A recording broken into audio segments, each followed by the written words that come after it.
ये कहानी ऑस्ट्रेलिया के मरे नदी के किनारे से शुरू होती है, जहां एक बार फिर से खुदाई की तैयारी हो रही है। लेकिन यह कोई साधारण खुदाई नहीं है।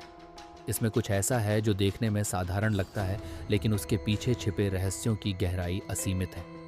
सालों से मरे नदी ने अपनी लहरों के माध्यम से न जाने कितनी कहानियां सुनाई हैं, लेकिन अब इसकी धारा में कुछ अलग सा महसूस हो रहा है। ऐसा लगता है जैसे यह नदी, जो लाखों सालों से बह रही है, कुछ छिपा रही है। समय समय पर इसके मुहाने को साफ किया जाता रहा है, रेत और मलबे को हटाया जाता है, ताकि पानी फिर से स्वतंत्र रूप से बह सके और बाढ़ से बचाव हो सके। यह सब प्रक्रिया सुनने में तो सही लगती है, लेकिन अगर आप ध्यान से सुने तो नदी की गहराई से कुछ फुसफुसाहट सी सुनाई देती है। क्या यह केवल रेत है या फिर इसमें और भी कुछ छिपा है? मरे नदी पर खुदाई का काम फिर से शुरू किया जा रहा है, क्योंकि यह ज़रूरी है कि नदी के रास्ते में जमा रेत को हटाया जाए। बाढ़ का खतरा है, और यह प्रक्रिया यह सुनिश्चित करेगी कि नदी अपने पुराने रास्ते पर बह सके, ताकि बाढ़ को रोका जा सके। लेकिन सवाल यह उठता है कि क्यों बार बार नदी को खुदाई की आवश्यकता होती है? ऐसा क्या है जो नदी को रोक रहा है? कुछ विशेषज्ञ कहते हैं कि नदी के पास खुद अपनी धारा को साफ करने की क्षमता होनी चाहिए, लेकिन मरे नदी के साथ ऐसा नहीं है। हर कुछ सालों में यहाँ रेत और मलबा जमा हो जाता है और फिर से खुदाई की आवश्यकता महसूस होती है।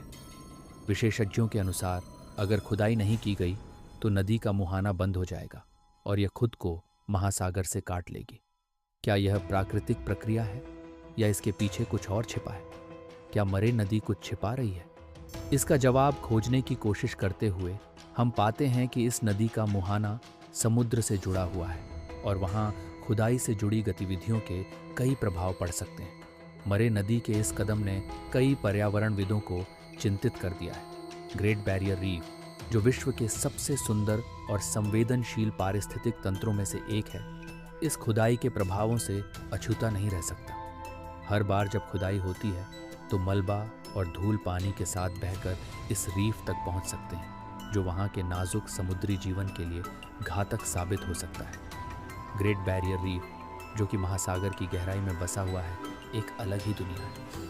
वहाँ के कोरल, समुद्री घास और अन्य जलीय जीवन इतने नाजुक हैं कि ज़रा सी गड़बड़ी उन्हें समाप्त कर सकती है। क्या यह खुदाई इन अद्वितीय जीवों के जीवन पर काली परछाई डाल सकती है? ये सच है कि खुदाई न केवल मरे नदी के लिए बल्कि ऑस्ट्रेलिया के व्यापारिक जहाज़ों के लिए भी महत्वपूर्ण है। जहाज़ों को महासागर से गुजरने के लिए पर्याप्त गहराई चाहिए होती है, और यह सुनिश्चित करने के लिए कि यह रास्ता साफ रहे, खुदाई आवश्यक है। लेकिन हर बार जब खुदाई की जाती है तो महासागर की सतह के नीचे कुछ बदल जाता है। क्या यह बदलाव स्वाभाविक है या फिर इसके पीछे कोई और खेल छिपा हुआ है?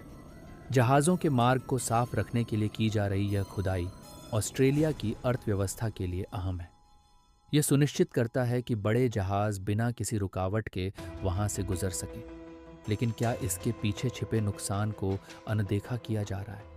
जहाज़ों की यह राह कहीं महासागर की गहराइयों में छिपे जीवन को हमेशा के लिए खत्म तो नहीं कर रही? खुदाई का यह काम कोई नई बात नहीं है। मरे नदी के मुहाने पर पहले भी खुदाई की जाती रही है और हर बार इससे जुड़े पर्यावरणीय नुकसान भी सामने आए हैं। 2002 में पहली बार जब यहाँ खुदाई की गई थी, तब से यह प्रक्रिया कई बार दोहराई जा चुकी है।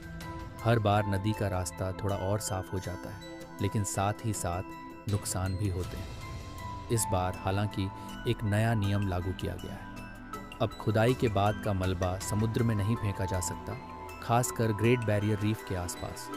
ये नया नियम इसलिए लाया गया है ताकि महासागर के पारिस्थितिकी तंत्र को नुकसान न हो। लेकिन क्या यह काफ़ी है? क्या इस बार भी हम वही पुरानी गलतियां दोहराने जा रहे हैं? पुरानी खुदाइयों के परिणाम स्वरूप बड़े पैमाने पर कोरल की मौतें हुई हैं। इन हादसों ने न केवल पर्यावरणविदों बल्कि सरकार को भी चौकन्ना कर दिया था। इसी कारण अब इस प्रक्रिया को अधिक सावधानीपूर्वक करने की कोशिश की जा रही है। लेकिन क्या ये सावधानियां पर्याप्त हैं? ये केवल समुद्र और नदी का सवाल नहीं है। इन गहराइयों में कुछ और भी छिपा है। ऐसे तार जो पूरी दुनिया को आपस में जोड़े रखते हैं। ये अदृश्य तार, यानी कि अंडर वाटर केबल्स। ये केबल्स पूरे विश्व के संचार को आपस में जोड़ते हैं, और अगर खुदाई ठीक से न की जाए तो इन केबल्स को नुकसान हो सकता है। ये केबल्स किसी भी क्षण टूट सकती हैं और उनके टूटने का परिणाम केवल ऑस्ट्रेलिया तक सीमित नहीं रहेगा। क्या यह खुदाई वैश्विक संचार में एक बड़ी बाधा खड़ी कर सकती है? मरे नदी की यह खुदाई सिर्फ एक स्थान विशेष की कहानी नहीं है। यह पूरी दुनिया में चल रही उस बड़ी कहानी का हिस्सा है जहां आर्थिक विकास और पर्यावरणीय संतुलन के बीच संघर्ष हो रहा है। एक तरफ विकास की मांग है, जहाज़ों के लिए रास्ते खोलने की ज़रूरत है, और दूसरी तरफ है प्रकृति का संतुलन, जिसे हर हाल में बनाए रखना ज़रूरी है। यह संघर्ष सिर्फ ऑस्ट्रेलिया तक सीमित नहीं है। दुनिया के कई हिस्सों में ऐसी ही चुनौतियां हैं। क्या हम विकास के लिए अपनी धरती को तबाह कर रहे हैं, या फिर क्या कोई ऐसा रास्ता है जो संतुलन बना सके? यह कहानी एक नदी से शुरू होती है, लेकिन इसका अंत महासागर की गहराइयों और उससे भी आगे पूरे विश्व में जाकर होता है। मरे नदी की खुदाई सिर्फ रेत हटाने का काम नहीं है। यह उस संघर्ष की प्रतीक है जो आज पूरी दुनिया में चल रहा है, विकास बनाम प्रकृति। क्या हम सही दिशा में जा रहे हैं, या फिर कहीं ना कहीं हम इस प्रक्रिया में अपनी धरती और उसके रहस्यों को खोते जा रहे हैं? मरे नदी की यह कहानी हर किसी से यह सवाल पूछती है, क्या आप सुन रहे हैं जो यह नदी आपको बताने की कोशिश कर रही है? अगर आपको यह वीडियो पसंद आई हो तो हमारे चैनल को सब्सक्राइब करें और जुड़ें हमारी इस यात्रा में, जहां हम आपको ऐसी ही और कहानियां सुनाते रहेंगे। तब तक के लिए धन्यवाद। मिलते हैं नेक्स्ट वीडियो में।